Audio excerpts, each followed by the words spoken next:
देखतानी कई दिन से बीमार बिया जल ढार खाती बाबा तैयार बिया। ए बाबा देखतानी कई दिन से बीमार बिया जल ढार खाती बाबा तैयार बिया।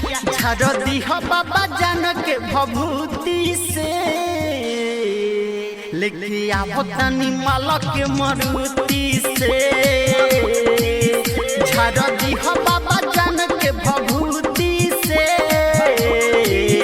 लेके आवतानी माला के मरुति से। लेके आवतानी माला के रिकॉर्डिंग बाय चाहत रिकॉर्डिंग स्टूडियो सहारनपुर मेडका बाजार।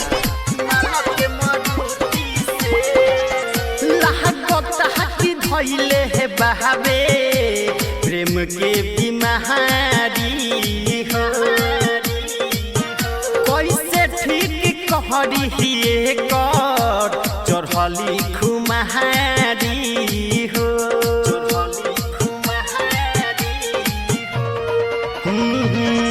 लागत हाथी धइले है बहावे प्रेम के बीमारी हो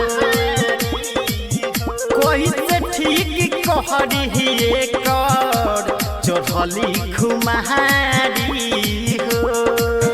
भूख सामना के पहिला सोमार बिया ए बाबा हमारी ला अभिले कुआर बिया। झाड़ दे हम बाबा जान के भभूति से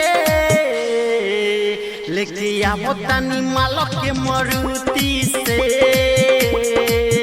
झाड़ दे हम बाबा माला के भभूति से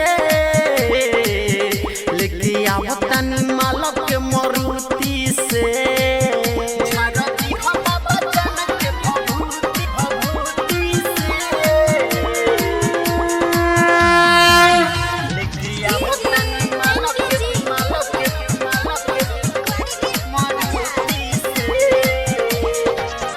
होती चुकी हो गहईल मुँह पर सुखी के पिया टौनिक के तनो बाबा जड़ी पूटी के।